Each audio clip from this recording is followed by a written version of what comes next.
ಮೈಸೂರು ಸ್ವಚ್ಛ ನಗರಿ ಎಂದೇ ಹೆಸರುವಾಸಿ. ಈ ನಗರದ ಮಧ್ಯಭಾಗದಲ್ಲಿ ಸದ್ಯ ಕಸದ ಬೆಟ್ಟವೊಂದು ಬೆಳಿತಾನೇ ಇದೆ. ಸೀವೇಜ್ ಫಾರಂ ಆವರಣದಲ್ಲಿ ಸುಮಾರು 22 ಎಕರೆ ಪ್ರದೇಶದಲ್ಲಿ 16 ವರ್ಷದಿಂದ ನಗರದ ತ್ಯಾಜ್ಯವನ್ನೆಲ್ಲ ಸುರಿಯಲಾಗ್ತಿದೆ. ಇದರಿಂದ ಸುತ್ತಲಿನ ನಿವಾಸಿಗಳಿಗೆ ಆಗ್ತಾ ಇರುವಂತಹ ತೊಂದರೆ ಹೇಳ್ತಿರೋದು. 3-4 ವರ್ಷಗಳಿಂದ ಈ ತ್ಯಾಜ್ಯ ವಿಲೇವಾರಿ ಕಾಮಗಾರಿ ನಡೆದಿದೆಯಾದರೂ ಇನ್ನೂ ಮುಕ್ತಾಯದ ಅಂತ ತಲುಪಿಲ್ಲ. ಈ ಪರಿಸ್ಥಿತಿಗೆ ಏನು ಕಾರಣ ನೋಡೋಣ ಬನ್ನಿ. ಮೈಸೂರಿಗೆ ಭೇಟಿ ನೀಡಿದವರು ಚಾಮುಂಡಿ ಬೆಟ್ಟ ನೋಡಿರಬಹುದು. ಆದರೆ ಅದರ ಎದುರಿನಲ್ಲೇ ಕಳೆದ 20-30 ವರ್ಷಗಳಿಂದ ಬೆಳೆದಿರುವ ಕಸದ ಬೆಟ್ಟವನ್ನ ಗಮನಿಸಿದ್ದೀರಾ? ನಗರದ ತ್ಯಾಜ್ಯವನ್ನ ನಿರಂತರವಾಗಿ ಇಲ್ಲಿ ಸುರಿದ ಪರಿಣಾಮ ಇಂದು ಅದು ದೊಡ್ಡ ಗುಡ್ಡವಾಗಿ ಮಾರ್ಪಟ್ಟಿದೆ. ಕಳೆದ 2 ವರ್ಷಗಳಿಂದ ವೈಜ್ಞಾನಿಕ ವಿಲೇವಾರಿ ನಡೀತಾ ಇದ್ರೂ ಕೂಡ ಸಮಸ್ಯೆಗೆ ಇನ್ನೂ ಪೂರ್ಣ ವಿರಾಮ ಸಿಕ್ಕಿಲ್ಲ. ಮೈಸೂರು ನಗರದ ನಿತ್ಯದ ತ್ಯಾಜ್ಯವನ್ನು ವಿದ್ಯಾರಣ್ಯಪುರಂನ ಸೀವೇಜ್ ಫಾರಂಗೆ ತಂದು ಸುರಿಯಲಾಗ್ತಾ ಇದೆ. 2009ರಿಂದ ಮನೆಯಿಂದ ಕಸ ಸಂಗ್ರಹ ಆರಂಭವಾದ ಬಳಿಕ ಇಲ್ಲಿ ತ್ಯಾಜ್ಯದ ರಾಶಿ ನಿರಂತರವಾಗಿ ಹೆಚ್ಚುತ್ತಲೇ ಇದೆ.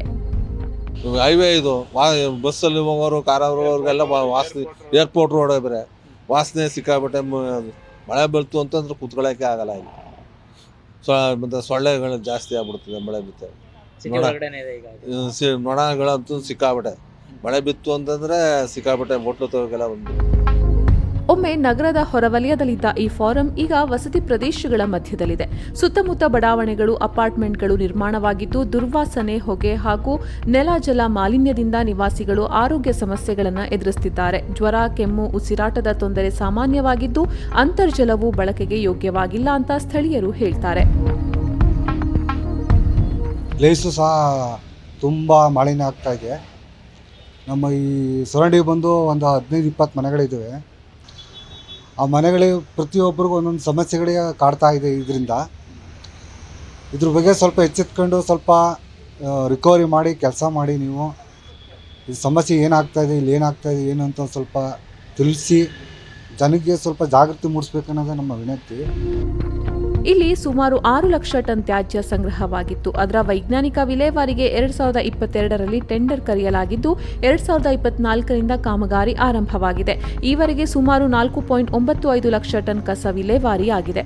ಆದರೆ ಅದೇ ಜಾಗಕ್ಕೆ ಹೊಸ ತ್ಯಾಜ್ಯ ಸುರಿತಾ ಇರೋದ್ರಿಂದ ಇನ್ನೂ 2-3 ಲಕ್ಷ ಟನ್ ಕಸ ಸೇರಿದ್ದು ಸೆಪ್ಟೆಂಬರ್ ಒಳಗೆ ಕಾಮಗಾರಿ ಪೂರ್ಣಗೊಳ್ಳೋದು ಅನುಮಾನವಾಗಿದೆ. ಅದೇ ಅಂಗಡಿಯಲ್ಲಿ ಕುಂತ್ಕೊಂಡಾಗ ಮಾಸ್ಕ್ ಹಾಕಿ ಅವಾಗ ಪಬ್ಲಿಕ್ ಎಲ್ಲ ಏನು ವಾಸನೆ ತುಂಬ ಹೆಂಗಿರ್ತೀರಿ ಅಂತ ನಮಗೆ ಅಂತಾರೆ. ನಾವು ಇನ್ನೇನು ಮಾಡೋದು ಸರ್, ವಿಧಿ ಇಲ್ಲ. ನಾವು ಇಲ್ಲಿದ್ದೀವಿ, ಮನೆ ಕಟ್ಕೊಂಡು ಎಲ್ಲೂ ಹೋಗೋಕ್ಕಾಗಲ್ಲ. ಅದರಿಂದ ನಾವು ವಿಧಿ ಇಲ್ದಂಗೆ ನಾವು ಇಲ್ಲೇ ಕುಡ್ಕೊಂಡಿದ್ದೀವಿ. ಇಲ್ಲೇ ಪಬ್ಲಿಕ್ ಹೇಳ್ತೀವಿ, ಇದಕ್ಕೇನಾದ್ರು ನೀವು ಒಂದು ಇದು ಮಾಡಬೇಕಲ್ಲ ಅಂತೀನಿ. ಯಾರಿಗೆ ಹೇಳೋ ಸರ್, ಯಾರು ಹೇಳೋದು, ಯಾರು ಇದಕ್ಕೆ ಬಗ್ಗೆ ಯಾರು ಕ್ರಮ ಏನು ತಗೊಳ್ತಾ ಇಲ್ಲ. ಅದರಿಂದ ಇದಾಗಿದೆ ಸರ್. ಅಷ್ಟೇ ಸರ್. ವ್ಯಾಪಾರಕ್ಕೆ ತೊಂದರೆ ಆಗಿಲ್ಲ ನಿಮಗೆ? ಈ ವ್ಯಾಪಾರ ಅಂದರೆ ಇನ್ನು ಬರ್ತಾರೆ, ವಾಸನೆ ಅಂತಾರೆ, ಇನ್ನೇನೋ ಬೇಗ ಹೊಂಟೋಯ್ತಾರೆ. ಯಾರು ಸರಿಯಾಗಿ ನಿಲ್ಲರಿ ಅಲ್ಲ ಅಂದ್ಕೊಳ್ಳಿ. ಅದರಿಂದ ವ್ಯಾಪಾರಕ್ಕೂ ತೊಂದರೆನೇ. ಧೂಳು ರೋಡ್ ಇವಾಗ ಮೊದಲೊಂದು ಸಲ ರೋಡ್ ಮಾಡ್ತಿದ್ರು, ಆವಾಗ ಇನ್ನೂ ಕೇಳಂಗಿಲ್ಲ, ತುಂಬ ಧೂಳು. ಒರೆಸ್ತಾ ಇರಬೇಕು, ಧೂಳು ಇವೆಲ್ಲ ಆಗಿದೆ. ಈಗ ಫ್ಲೇವರ್ ಬೇರೆ ನಡೀತಾ, ಇನ್ನೂ ಕೆಲಸ ನಡೀತೀವಿ, ಮತ್ತೆ ಧೂಳು ಇದ್ದೇ ಇದೆ. ವಿಲೇವಾರಿಯಾದ ಪ್ಲಾಸ್ಟಿಕ್ ಅನ್ನು ಸಿಮೆಂಟ್ ಕಾರ್ಖಾನೆಗಳಿಗೆ ಕಳುಹಿಸಲಾಗ್ತಾ ಇದ್ದು ಹಸಿ ತ್ಯಾಜ್ಯವನ್ನು ಗೊಬ್ಬರವಾಗಿ ಪರಿವರ್ತಿಸಿ ರೈತರು, ಉದ್ಯಾನಗಳು ಹಾಗೂ ಭೂಭರ್ತಿಗೆ ಬಳಸಲಾಗ್ತಾ ಇದೆ.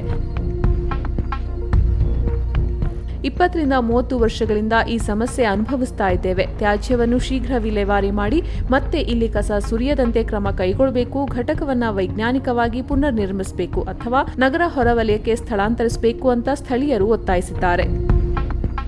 ಒಂದು 40 ವರ್ಷದಿಂದ ಇಲ್ಲೇ ಇದ್ದೀವಿ.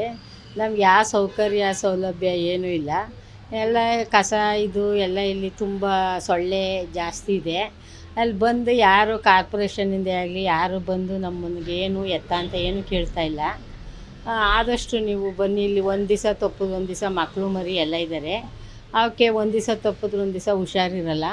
ಅದರಿಂದ ನೀವು ಈ ಕಡೆ ಒಂದು ಸ್ವಲ್ಪ ನಿಗಾ ಮಾಡಬೇಕು. ಒಂದೆಡೆ ಕಸದ ಬೆಟ್ಟ ಕರಗಿಸುವ ಕೆಲಸ ನಡೀತಾ ಇದ್ರೆ ಇನ್ನೊಂದು ಕಡೆ ಅದೇ ಜಾಗಕ್ಕೆ ಹೊಸ ತ್ಯಾಜ್ಯ ಸುರಿತಾ ಇರೋದು ಸಮಸ್ಯೆಯನ್ನ ಮತ್ತಷ್ಟು ಸಂಕೀರ್ಣಗೊಳಿಸಿದೆ. ದಶಕಗಳಿಂದ ಈ ದುರ್ವಾಸನೆ, ಮಾಲಿನ್ಯ ಮತ್ತು ಆರೋಗ್ಯ ಸಮಸ್ಯೆಗಳ ನಡುವೆಯೇ ಬದುಕ್ತಾ ಇರುವ ಸ್ಥಳೀಯರು ಶಾಶ್ವತ ಪರಿಹಾರದ ನಿರೀಕ್ಷೆಯಲ್ಲಿದ್ದಾರೆ.